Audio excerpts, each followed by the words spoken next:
Bonjour à tous et bienvenue à ce webinaire qui vous est proposé par Alberts Hydronic Flow Control.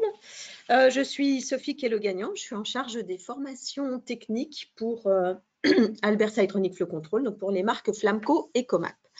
Je vous propose aujourd'hui un webinaire sur l'optimisation d'un réseau. On va prendre un réseau de chauffage, les paramètres clés pour optimiser ce réseau, quels sont les paramètres clés et comment les régler. Ce webinaire va durer une trentaine de minutes. Donc, je vous propose, si vous avez des questions, de les poser par écrit dans l'onglet questions qui est sur votre menu, sur la partie droite de votre écran, et je répondrai par mail après le webinaire. Alors, ce que je vous propose en termes de sommaire, on va commencer par une intro sur les attentes concernant un réseau de chauffage. Sachant qu'on va s'intéresser à un réseau dont le fluide caloporteur, c'est l'eau. Ensuite, on va voir la vue d'ensemble des paramètres clés à considérer pour que ça fonctionne correctement. Et ensuite, on les verra dans le détail. Donc, dans le détail, on va parler un peu de conception. On va parler de pressurisation du réseau. On va parler du vecteur eau, donc de la qualité de l'eau. On va parler du réglage des débits avec l'équilibrage. Et ensuite, on terminera par la régulation de la température ambiante, puisque c'est la finalité, et donc le pilotage des émetteurs. Et on terminera par une conclusion. Alors, pour commencer, les attentes concernant le réseau de chauffage. On va essayer de structurer un petit peu la démarche. La première question à se poser, c'est pourquoi on chauffe? En fait, il y a des endroits où on ne chauffe pas. Mais pourquoi on chauffe? C'est tout simplement parce qu'il y a des déperditions. On va chercher à compenser des déperditions. Les déperditions, c'est quoi? C'est en fait la chaleur qui va toujours du point le plus chaud vers le point le plus froid. Donc l'hiver, la chaleur sort de la maison ou du bâtiment de manière générale par les murs, la toiture, le plancher, le renouvellement d'air, les fenêtres, etc. et les ponts thermiques. D'accord? Donc, comme il y a des déperditions, et il y a toujours des déperditions, plus ou moins importantes, eh bien, on perd de la chaleur, donc on va chercher à compenser cette déperdition. Comment on compense les déperditions? Ça, c'est le travail du bureau d'études. On part des déperditions qu'on a calculées en fonction de la structure du bâtiment. Ces déperditions, elles ont lieu quand on a une température ambiante, par exemple, alors réglementairement de 19 degrés, et une température extérieure qui peut être moins 10, moins 7, etc. Suivant où on se trouve en France, on appelle ça la température extérieure de base. Donc, les déperditions, c'est un calcul qui est normalisé. L'objectif du chauffage, c'est quoi? C'est de compenser ces déperditions. Donc, des déperditions, on en déduit une puissance installée. Aujourd'hui, cette puissance installée, elle est de plus en plus proche des déperditions. On surdimensionne de moins en moins. Donc, on devient très précis sur ces puissances installées pour justement garantir notre température intérieure. Pour nous qui travaillons avec un fluide qui est l'eau, la puissance installée, c'est ni plus ni moins qu'un débit. On va parler en litres par heure. Vous avez à l'écran la formule qui permet de passer de la puissance installée au débit en litres par heure en prenant en considération le delta T de température sur un radiateur. On va s'intéresser au radiateur. Typiquement, au niveau du radiateur, eh bien, vous avez donc un fluide qui rentre avec un débit donné. Donc, si on a calculé que notre puissance installée dans une pièce doit être de 1500 watts, c'est l'exemple que vous avez sur le radiateur sur la droite, avec de l'eau qui rentre à 70 degrés, qui sort à 55, ça c'est notre loi d'eau au niveau de la chaufferie, eh bien, il nous faut un débit de temps. Par exemple, ici, ça sera, avec l'exemple donné, 86 litres par heure. C'est l'exemple que j'ai pris derrière. Donc, le delta T, c'est au niveau de l'entrée et la sortie du radiateur. Le débit, il va nous permettre d'avoir la puissance souhaitée. J'ai pris un exemple, je suis allée un peu vite. Dans notre exemple ici, on a estimé qu'il nous fallait donc une puissance de 1500 watts. Donc, il va nous falloir un débit de 86 litres par heure si l'eau rentre à 70 degrés et sort à 55 du radiateur. Ça, c'est la finalité en termes de calcul de notre installation. Les 86 litres par heure, c'est notre débit nominal pour avoir cette puissance de 1500 watts au plus froid l'hiver. Donc, ça veut dire que derrière, on va réguler notre température ambiante en pilotant un débit qui va être compris entre 0 et 86 litres par heure. Donc, ce 86 litres par heure au niveau du radiateur, il va falloir le régler. C'est notre équilibrage statique. Et ensuite, c'est la régulation de la température ambiante. Donc, ça va être le pilotage des émetteurs qui va nous permettre de consommer une quantité d'énergie entre 0 et 86 litres par heure. Tout ça, ça nous apporte le confort et l'optimisation de la consommation énergétique. D'accord ? La finalité, c'est ces deux points-là. Là où c'est important, c'est que quelle que soit la position de l'émetteur dans notre réseau, qu'il soit près ou très loin de la pompe, qu'il soit en point bas ou en point haut de l'installation, il doit être alimenté correctement avec son débit nominal pour permettre ensuite de piloter ce débit entre 0 et le débit nominal pour réguler notre température intérieure. Donc, pilotage en fonction du besoin. C'est ça qu'on veut et c'est là où est la difficulté. OK ? Alors maintenant, regardons les paramètres clés qu'il va falloir prendre en compte pour optimiser tout ça. Nous, on s'intéresse donc à transporter de l'énergie avec de l'eau. Donc, tout d'abord, il y a la partie conception. Vous avez déjà vu juste avant que c'est quand même tout un calcul. Donc, il y a un dimensionnement à faire, il y a des calculs à faire, il y a une conception. Ensuite, une fois qu'on aura défini ce dont on a besoin, les quantités d'eau, les débits dont on a besoin, etc., eh bien, il va falloir régler la pression dans notre réseau. C'est le premier point. Si vous n'avez pas un système de gestion de l'expansion et de la pressurisation du réseau qui n'est pas correct, vous pouvez laisser tomber tout ce qu'il y a derrière. Il y a une partie du réseau qui ne fonctionnera pas. Donc, tout d'abord, régulation de la pression, régulation ou pressuriser le réseau, tout simplement. Ensuite, il nous faut de l'eau de qualité. L'eau, c'est l'élément qui transporte l'énergie. Donc, si on a de l'air, si on a des boues, ça ne peut pas fonctionner correctement. Donc, l'eau doit être parfaitement propre pour pouvoir transporter l'énergie. Et ça, c'est du continu de supprimer l'air et les boues. On verra ça. Une fois qu'on a de l'eau de qualité, on peut enfin faire de l'équilibrage et régler des vannes de régulation. On n'est pas perturbé par des bulles, par de la boue. Donc, on va pouvoir régler correctement nos débits. C'est ce qu'on a vu tout à l'heure avec notre exemple dans le radiateur. Quand on dit 86 litres par heure, c'est 86 litres par heure. Ce n'est pas moins, ce n'est pas plus. Donc, on va pouvoir précisément régler tout ça. Et ensuite seulement, quand tout sera bien réglé au niveau de nos bâtiments, de nos colonnes, de nos branches à l'entrée des appartements ou dans des bureaux, c'est la même chose, on va pouvoir régler nos émetteurs, c'est-à-dire les faire fonctionner quand on en a besoin et ne pas les faire fonctionner quand on n'a pas besoin. Et là seulement, on arrive au confort et à l'optimisation énergétique.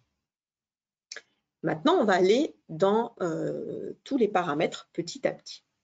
D'abord, la conception, c'est le premier point. On l'a déjà évoqué. Donc, très rapidement, on va évoquer ici le dimensionnement. Donc, c'est le calcul. Donc, ça, c'est le bureau d'études qui nous fait les calculs des débits, le calcul des paires de charges, le calcul, on va calculer les vannes d'équilibrage, on va calculer la HMT de la pompe, le débit de la pompe, puissance chaudière, on va tout calculer. Okay ?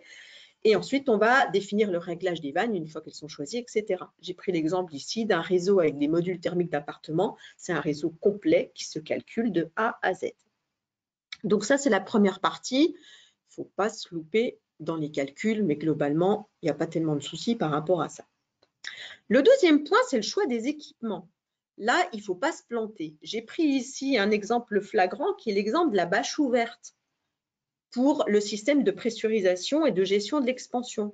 La bâche ouverte à proscrire. Si vous mettez une bâche ouverte, vous allez avoir des entrées d'air, donc de la boue, donc derrière des problématiques liées à la qualité de l'eau, des problèmes de corrosion, d'érosion, surconsommation énergétique, vieillissement prématuré de l'installation.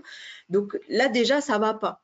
Donc, le choix des équipements, il est primordial. Donc, on évite cette typologie d'équipement, bâche ouverte, puisque derrière, on va parler de la qualité de l'eau. Donc, si vous avez une bâche ouverte, vous avez peut-être la pression, mais votre qualité d'eau ne pourra pas être bonne. Donc, il y a des équipements à proscrire. Ça en fait partie. Après le choix des équipements, il y a aussi le choix des matériaux. C'est du même ordre. on est toujours dans la conception, donc on évite les bâches ouvertes, mais on évite les matériaux qui sont notamment poreux à l'oxygène. En fait, la qualité de l'eau prend une place très importante au niveau de notre installation. Donc, on va prendre des matériaux plutôt type multicouche quand on parle des tubes, parce que c'est complètement imperméable à l'air. Ou des produits aujourd'hui comme du PER 5 couches, donc le Pentapipe par exemple. Donc ça reste du PER, mais avec une barrière anti-oxygène à l'intérieur. Donc on va éviter le PER nu qui lui est complètement poreux à l'oxygène. Là aussi pour la qualité de l'eau. Donc en matière de conception, attention au choix des matériaux. Le prix c'est quelque chose, mais d'un autre côté, il vous faut une qualité parce que ça risque de vous coûter cher derrière. Du moins, ça risque de coûter cher à l'exploitation derrière. De manière générale, n'oubliez pas qu'en termes de vie du bâtiment et en termes de coût, 30% du coût du bâtiment, c'est sa construction, mais derrière, la maintenance, c'est 70% du coût global du bâtiment. Donc, pensez à la vie du bâtiment et à la vie du réseau derrière. Donc, voilà pour l'aspect conception à prendre en compte. Donc, on va estimer que notre conception, elle est correcte. Notre bâtiment, il peut être soit neuf, soit existant. Maintenant, on va s'intéresser à la suite. Le paramètre suivant, c'est la pressurisation du réseau. Donc là, on va parler du système de gestion de l'expansion. Donc, mettre le réseau sous pression, quel est déjà l'équipement qui permet de mettre le réseau sous pression? Eh bien, c'est le vase d'expansion ou le groupe de maintien de pression. Vase d'expansion plutôt sur la maison individuelle, le petit réseau. Dès l'instant qu'on est sur un réseau un petit peu moyen ou grand, on va s'intéresser davantage au groupe de maintien de pression. Qu'est-ce qu'on cherche à avoir avec ces équipements-là? En fait, ces équipements, ils nous permettent d'avoir de la pression en point haut, d'une part. Qui dit pression en point haut dit qu'on va avoir notre dernier radiateur, le radiateur le plus haut, alors radiateur ou émetteur de manière générale, celui qui est en point haut, il va être plein d'eau. Si on veut chauffer, il faut qu'il soit plein d'eau. C'est le système de pressurisation du réseau, donc le système de gestion de l'expansion qui permet d'avoir de l'eau au point le plus haut de l'installation. Ce n'est pas la pompe, c'est ce système-là. Donc, il faut qu'il soit correctement calculé et correctement, qui fonctionne correctement de manière à apporter de la pression en point haut. Okay, ça permettra d'une part au dernier radiateur de fonctionner. Donc, pour le fonctionnement de l'installation, c'est important. Et ça permettra aussi d'éviter les entrées d'air en point haut de l'installation, donc derrière de l'air dans l'eau. Et là encore, on reparle de la qualité de l'eau qui ne serait pas bonne si on a de l'air qui rentre en point haut. En fait, ce qu'on cherche à avoir quand on passe du vase d'expansion au groupe de maintien de pression, on cherche à avoir de la stabilité. Alors, au-delà de la GTB, GTC, etc., on cherche à avoir de la stabilité dans le paramètre de fonctionnement. Vous avez ici à l'écran, en fait, le suivi à distance qui est proposé par Flamco, qui te donne accès, la ligne bleue, c'est le niveau dans le vase. La ligne verte, la ligne noire qui est sur la ligne verte, c'est en fait la consigne de pression. Et derrière, les fluctuations de pression au niveau du vase. Ça doit être, alors au niveau de la pression, il faut qu'on soit le plus stable possible. Plus on arrive à être stable, plus ça veut dire que notre réseau il est en bonne santé. Ça veut dire qu'il n'y a pas d'air qui vient perturber notre mesure de pression. Ça veut dire qu'on n'est pas en pression variable, donc on n'a pas tous ces coussins d'air, etc., qui nous gênent. Donc, plus vous avez une pression qui est stable en phase d'exploitation, avec un groupe de maintien de pression, plus votre réseau est, entre guillemets, en bonne santé. D'accord? Donc ça, c'est super important. On cherche à réguler une pression avec ces produits-là, de manière à éviter les entrées d'air. On a moins de risques d'entrée d'air en point haut. On stabilise le fonctionnement, on stabilise le réseau et ça fonctionnera d'autant mieux derrière. Ne pas oublier, et c'est quelque chose que je dis souvent, qu'en fait, le groupe de maintien de pression, quand vous en avez un, que ce soit sur du tertiaire, du logement, du résidentiel, etc., c'est en fait le reflet de la santé de votre, installation. Je crois que j'ai un bug dans mon partage d'écran. Voilà. Excusez-moi.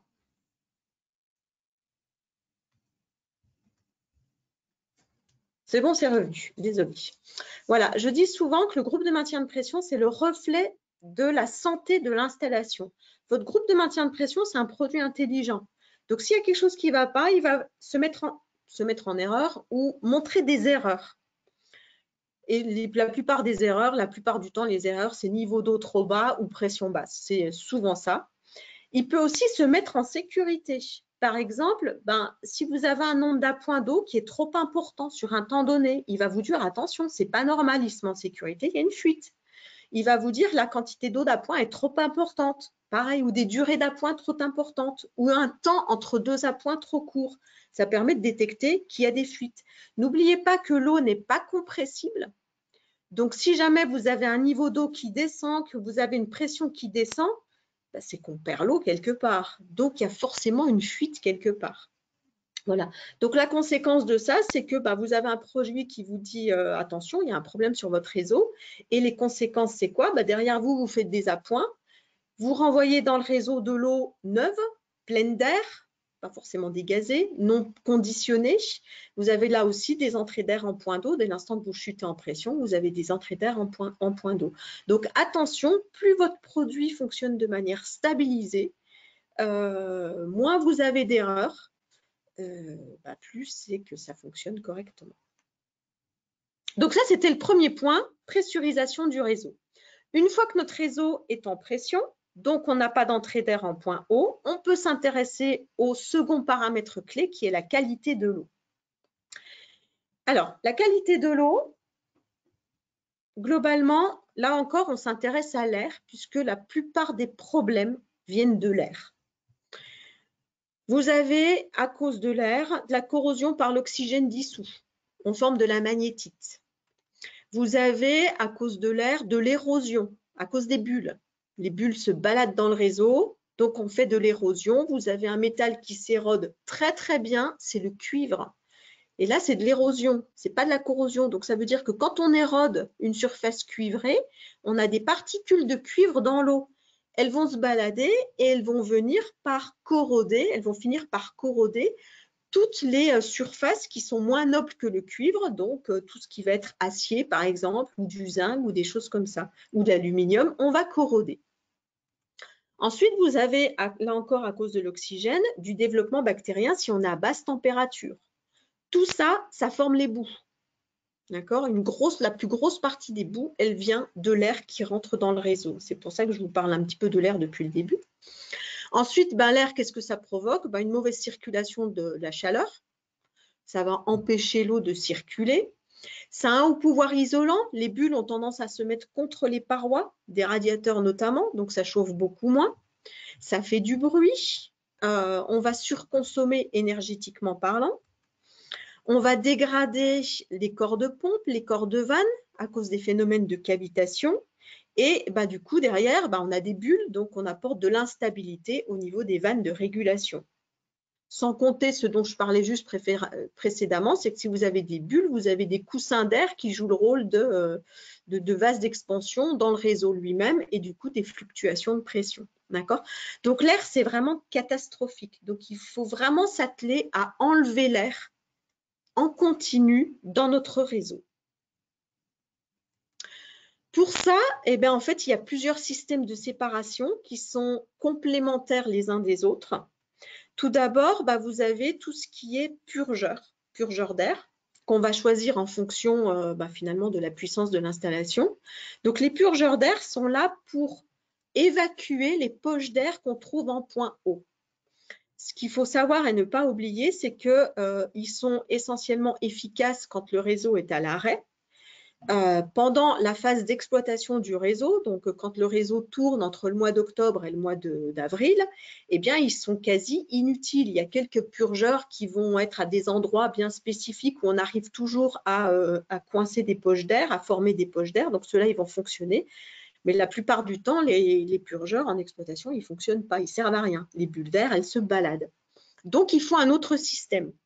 L'autre système, c'est le séparateur d'air. Le séparateur d'air, lui, il va s'attaquer aux microbules, donc les petites bulles qui se baladent avec le flux et qu'on n'arrive pas à piéger. Cet appareil-là, donc là, vous voyez à l'écran un smart, il va permettre de capter ces microbules d'air pour les évacuer en continu pendant la phase d'exploitation. Et ensuite, vous avez le dégazeur, la centrale de dégazage, qui, elle, va s'attaquer à l'air dissous. Donc là, vous avez à l'écran le Vacuumateco qui est là plutôt pour des installations moyennes ou grandes, puisque plus votre installation est grande, plus vous aurez des problèmes d'air. Il existe aussi la même typologie d'équipement pour des toutes petites installations domestiques. Mais domestiques, on les voit moins, on va dire, les problèmes d'air. Donc voilà, vous avez 3 ici typologies d'équipements qui sont là pour évacuer l'air en continu dans l'installation. Et c'est très important parce qu'une fois que vous aurez plus d'air, vous aurez beaucoup moins de problèmes sur votre installation. À savoir que la plus grosse quantité d'air présente dans le réseau, elle est à l'état dissous. Donc, c'est la centrale de dégazage qui fait le plus de travail. Donc, si vous avez des problèmes de quantité de boue que vous enlevez en grosse quantité sur le réseau, en continu, c'est que vous avez des gros problèmes d'air. Si vous avez des interventions pour purge très souvent, bon ben là, c'est clair, c'est des problèmes d'air. Donc, il faut s'atteler à enlever l'air dans le réseau. Mais ce n'est pas fini, parce qu'une fois qu'on a mis tout ça, eh bien, pour vous expliquer un peu ce qui se passe dans votre réseau, ici, à l'écran, j'ai schématisé un petit peu ce qui se passe avec le réseau d'un côté, c'est le côté haut, et l'air qui est autour, donc côté air. On a toujours une situation qui cherche à arriver à une situation d'équilibre. Donc, normalement, ben, vous avez de l'air qui va venir se dissoudre dans l'eau et qui va rentrer dans le réseau en continu par les matériaux poreux, par capillarité, par les joints, par exemple, ou ben, les dysfonctionnements de purgeurs ou les entrées d'air en point haut parce qu'on a une pression qui fluctue en point haut. Qu'est-ce qui va se passer? Alors, on a nos équipements qui doivent nous permettre d'enlever l'air, mais globalement, si on regarde un peu l'azote, c'est un gaz qui est inerte. Il y en a 80% dans l'air, donc c'est celui qu'on retrouve essentiellement sous forme de bulles, qu'on retrouve dissous aussi, mais quand il y a des bulles, c'est souvent des bulles, c'est la plupart du temps des bulles d'azote. Donc ça, on les enlève avec notre séparateur ou quand c'est dissous avec notre centrale de dégazage. C'est le cas de l'azote. L'azote, c'est ce qui va faire l'érosion des métaux, etc. Ensuite, vous avez le cas de l'oxygène. L'oxygène, comment il se comporte? Eh bien, l'oxygène, en fait, une fois que vous en avez dans l'eau, eh bien, il va être consommé essentiellement par corrosion. Il va être consommé très vite. Plus c'est chaud, plus c'est consommé vite, parce que les réactions sont très rapides avec la température, enfin, augmentent en vitesse avec la température. Donc, ça veut dire qu'on va se retrouver dans la situation à l'écran ici, où d'un côté, le côté bleu, ben, côté eau, ben, il n'y a plus d'oxygène, il a été consommé, et côté air, ben, on a plein d'oxygène. Donc, on est dans une situation de déséquilibre. Donc, cette eau qui ne contient plus d'oxygène va vouloir redissoudre de l'oxygène. Donc, on va avoir une migration, une diffusion de l'oxygène de l'air vers l'eau, par les joints, par les matériaux poreux, par les entrées d'air diverses et variées qu'on peut avoir dans le réseau. Et on redissout cet oxygène. Du coup, qu'est-ce qui se passe derrière? L'oxygène qu'on a redissous réagit à nouveau par corrosion, et ainsi de suite. Et pour l'oxygène, ça ne s'arrête jamais. L'oxygène, on ne le voit pas dans le réseau. Quand vous faites une analyse d'eau, en général, vous ne le voyez pas. En fait, il ne fait que de réagir. Mais ça ne veut pas dire qu'on n'en entre pas. Donc, attention à l'oxygène, c'est du continu. C'est pour ça qu'au bout du bout, même avec tous ces produits qui permettent de séparer l'air, pensez derrière au conditionnement de l'eau de votre réseau. Conditionner l'eau de votre réseau, ça veut dire quoi? Ça veut dire rajouter des produits comme des anticorrosions. Vous avez à l'écran ici le X100 de Sentinelle. Ces produits-là sont là pour capter l'oxygène avant qu'il ne réagisse. D'accord? Donc, on appelle ça conditionner l'eau du réseau. C'est vraiment le fin du fin. Donc, on va mettre des anticorrosions. On va permettre notamment de régler des constantes comme le pH. Pas de pH acide dans notre réseau. On va mettre par exemple aussi des dispersants pour maintenir les boues en suspension pour qu'elles aillent jusqu'au pot à boue. On va mettre des bactéricides pour éviter le développement bactérien dans les réseaux basse température. Donc ça, c'est le conditionnement. Donc si on veut vraiment tout faire, eh bien on met des séparateurs d'air, on met des produits de conditionnement de l'eau du réseau et on a de l'eau de qualité. En rénovation, pensez avant de régler tout ça au désembouage de votre réseau. Donc là aussi, il existe des produits exprès pour les désembouages rapides ou lents. Donc une fois qu'on a fait tout ça, on a de l'eau de qualité. Donc, une fois qu'on a de l'eau de qualité, eh ben, cette fois-ci, on peut faire des réglages. Donc, on va s'intéresser à l'équilibrage. Alors, je ne vais pas vous reparler de la nécessité d'équilibrer un réseau. Je pense que c'est un peu acquis maintenant. Nos installations, elles doivent être équilibrées. Doivent être équilibrées, ça veut dire qu'il faut régler les débits partout dans notre installation.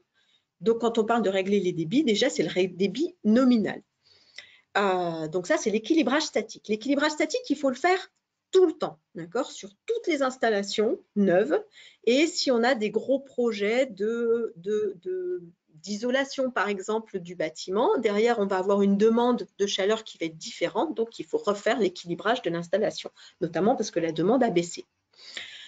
L'équilibrage statique, c'est parfait quand on fonctionne à plein régime, en fait, en plein hiver, quand il fait très froid, quand on fonctionne à pleine charge, parce que c'est un réglage de débit nominal partout dans l'installation. Donc, il est là pour ça. Le problème aujourd'hui, c'est que on essaye d'optimiser notre consommation. Donc, l'équilibrage à pleine charge, c'est bien, mais ce n'est pas suffisant. Il faut rajouter quelque chose. Pourquoi? Parce qu'en fait, l'équilibrage statique va avoir des limites. La limite, c'est la charge partielle. Aujourd'hui, nos réseaux travaillent à charge partielle. On a de la robinetterie thermostatique, on a de la robinetterie connectée, on a des thermostats, on fait de la régulation, donc on fonctionne à charge partielle. La charge partielle, c'est 80% du temps de fonctionnement de notre installation. Enfin, peut-être même plus que ça. Donc, comme on a de la robinetterie thermostatique ou connectée, on fonctionne à débit variable. Comment on illustre ça? Vous prenez un bâtiment, quel qu'il soit, une façade au sud, une façade au nord. C'est l'hiver, il fait froid. Néanmoins, quand vous avez des apports gratuits par le soleil, à travers les vitres, la température à l'intérieur, elle monte. Donc, votre robinetterie va arrêter de chauffer. C'est le but. Mais la façade qui est au nord, elle n'a pas d'apport gratuit dû au soleil. Donc, elle va continuer de chauffer. La robinetterie est ouverte. Donc, qu'est-ce qui se passe? Eh bien, la robinetterie côté soleil se ferme, mais du coup, l'eau ne passe plus. Il faut bien que l'eau, elle passe quelque part, en grande partie. Eh bien, on va se retrouver forcément avec des surdébits dans les radiateurs en fonctionnement. Alors, radiateurs, ventiloconvecteurs, quels que soient l'émetteur. Forcément, on a des surdébits. Même si vous avez une super pompe qui va se caler, vous aurez quand même des surdébits parce que la pompe ne voit pas tout. Donc, derrière, ça veut dire quoi? Ça veut dire que malgré notre équilibrage statique, on aura une surconsommation au niveau des radiateurs parce que les surdébits vont forcément passer. On aura donc du gaspillage énergétique. On risque d'avoir des nuisances sonores parce que la robinetterie, elle n'est pas là pour fonctionner avec des surdébits. Et en fait, ce n'est pas suffisant. Notre équilibrage statique n'est pas suffisant. Donc, c'est là où on intègre de l'équilibrage dynamique. L'autre point important à prendre en considération, comme je viens de vous le dire, c'est que 80% du temps, on fonctionne à 50% de la puissance nominale, voire moins. Donc, on travaille à petit débit. Vous voyez ici sur le graphe qui représente le graphe de fonctionnement d'un émetteur, quel qu'il soit. Radiateur, ventiloconvecteur, c'est pareil. 50% de la puissance, ça veut dire qu'en termes de débit, on travaille à 20% du débit. Donc, il va falloir être précis à 20% de débit. Donc, on va travailler de plus en plus sur des petits débits. Donc, là encore, vous voyez que notre équilibrage statique, qui, lui, a réglé le débit nominal partout, il n'est pas suffisant. Donc, on va intégrer en plus de l'équilibrage dynamique. OK? Alors, l'équilibrage dynamique, qu'est-ce que c'est? Ça veut dire qu'on va rajouter une fonction régulation, une fonction limitation de débit. D'accord? Régulation, limitation de débit ou régulation, limitation de delta P. C'est inclus dans notre équilibrage. Donc attention, l'équilibrage dynamique vient en plus de l'équilibrage statique. J'ai encore un problème d'affichage. Je vous prie de m'excuser.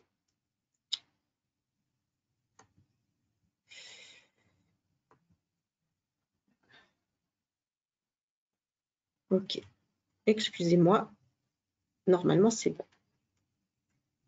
OK, donc je parlais de l'équilibrage dynamique. Donc l'équilibrage dynamique, il vient en plus de l'équilibrage statique. Ce n'est pas l'un à la place de l'autre, d'accord?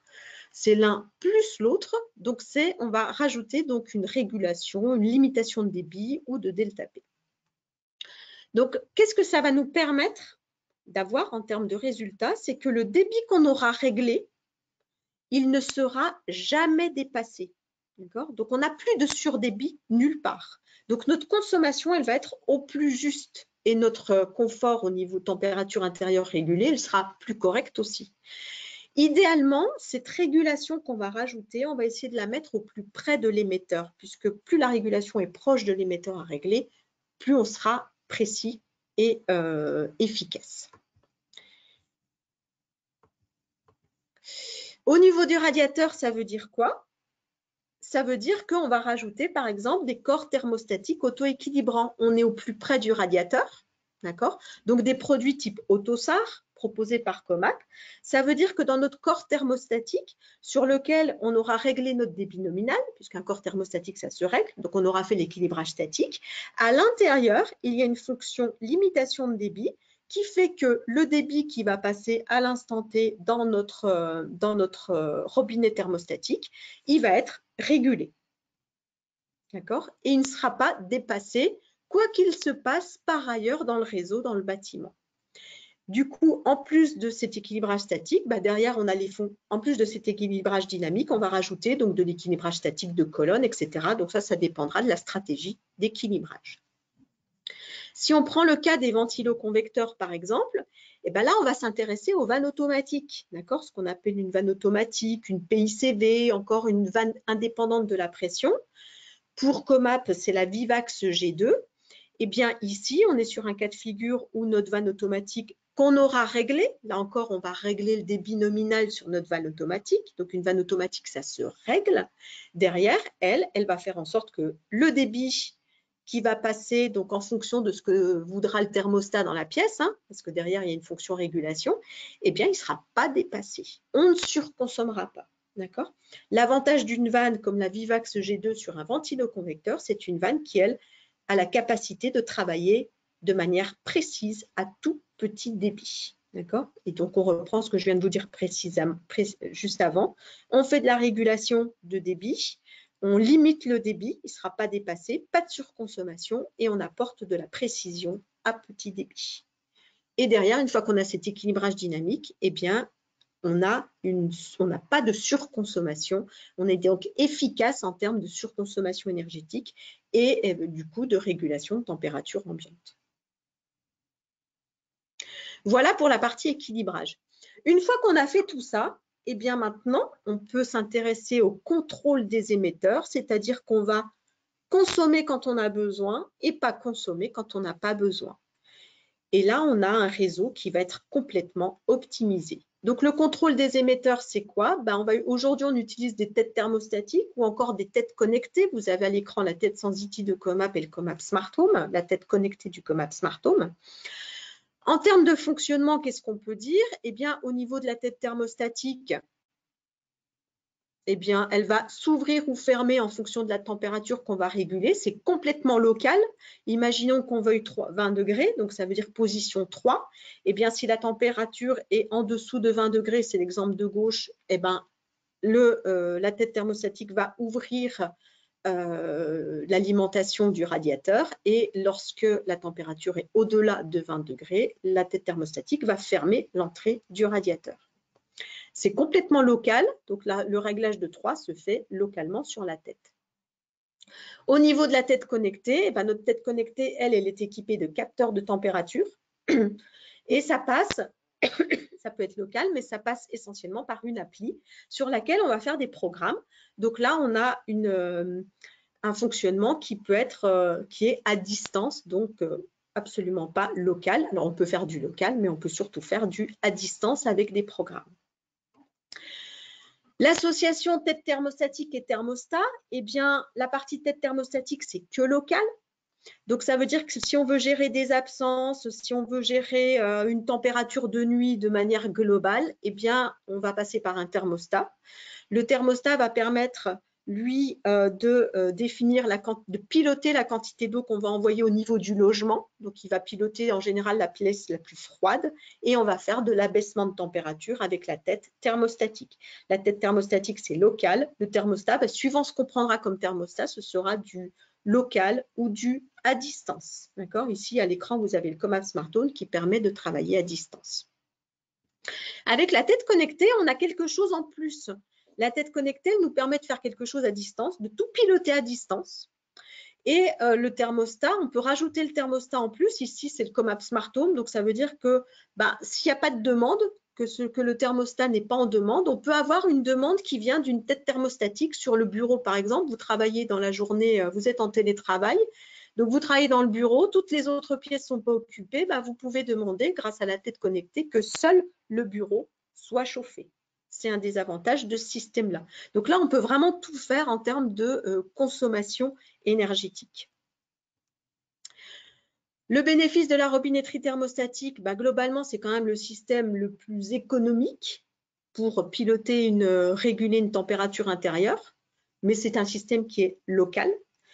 La précision va dépendre de la performance de la tête thermostatique et ça peut permettre de d'économiser jusqu'à 15% d'énergie quand on passe du manuel au thermostatique en rénovation. Par contre, il n'y a pas d'action particulière, un mode été ou ce genre de choses.